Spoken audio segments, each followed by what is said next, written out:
हिंदुस्तान का ऑपरेशन सिंदूर कैसे बारूद बन गया, कैसे सिंदूर मिटाने वालों को सेना ने मिट्टी में मिला दिया। प्रधानमंत्री मोदी ने पहलगाम में बहे एक एक कतरे का जवाब दे दिया। उन्होंने बीकानेर की धरती से सीमा पार आतंकियों को बता दिया, ये सिर्फ आक्रोश नहीं है, ये समर्थ भारत का रौद्र रूप है, ये भारत का नया स्वरूप है। इसके साथ ही प्रधानमंत्री मोदी ने आतंकवाद से निपटने के 3 सूत्र भी तय कर दिए। पहला ये कि भारत पर आतंकी हमला हुआ तो जवाब करारा मिलेगा। दूसरा ये कि एटम बम की गीदड़ भभकियों से भारत डरने वाला नहीं है। और तीसरा सूत्र, आतंक के आका और आतंक परस्त सरकार दोनों एक जैसे हैं। देश के दुश्मनों ने भी देख लिया कि जब सिंदूर बारूद बन जाता है तो नतीजा क्या होता है।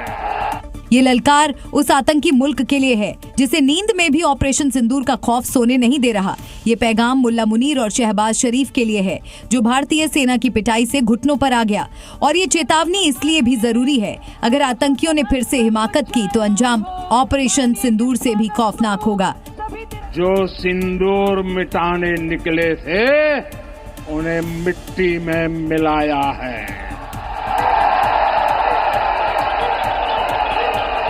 जो हिंदुस्तान का लहू बहाते थे आज कतरे कतरे का हिसाब चुकाया है। प्रधानमंत्री उस भूमि से पाकिस्तान पर जुबानी हमले कर रहे थे जहां से उड़ान भरकर इंडियन फाइटर जेट्स ने पाकिस्तान पर मिसाइलें बरसाई थीं। और अब पाकिस्तान को उस ऑपरेशन की याद दिलाने के लिए वो एक बार फिर बीकानेर में शक्ति पूजा करते नजर आए।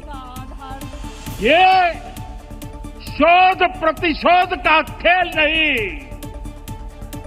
ये न्याय का नया स्वरूप है। ये ऑपरेशन सिंदूर है।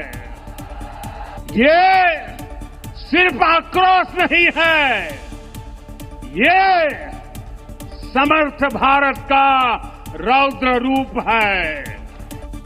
प्रधानमंत्री मोदी आज जिस नाला एयरबेस के विजिट पर थे वो रणनीतिक लिहाज से बेहद अहम है, क्योंकि बीकानेर के नाल एयरबेस की चपेट में पाकिस्तान के 6 एयरबेस आते हैं।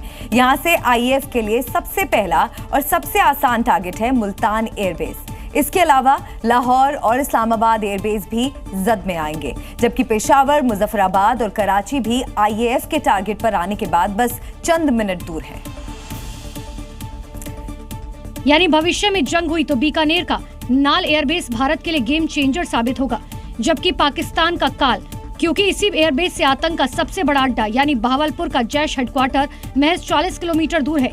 यानी आईएएफ इसी एयरबेस से जब चाहे टारगेट कर तबाह कर सकती है। हालांकि जैश का हेडक्वार्टर मिसाइल अटैक में पहले ही तबाह हो चुका है। 22 तारीख के हमले के जवाब में हमने 22 मिनट में आतंकियों के 9 सबसे बड़े ठिकाने तबाह कर दिए। यानी आतंक के अड्डे अब तबाह हो चुके हैं। अब नाल का टारगेट पाकिस्तान के वो एयरबेस है जिन पर पाकिस्तान को नाज है। स्ट्रैटेजिक लिहाज से देखें तो पाकिस्तान बॉर्डर महज 150 kilometre, Multan airbase 294 kilometre, Lahore airbase 402 kilometre, Islamabad airbase सिर्फ 630 किलोमीटर की दूरी पर है।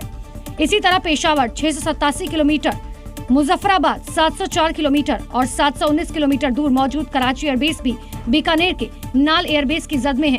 शायद इसीलिए पीएम मोदी नाल एयरबेस खुद पहुंचे, उसे सौगात दी, जवानों से मिले और दुनिया को संदेश दिया। घर में घुसकर मारने वाले भारत से टकराने का अंजाम क्या हो सकता है, ये बताने की जरूरत नहीं है। भारत माता की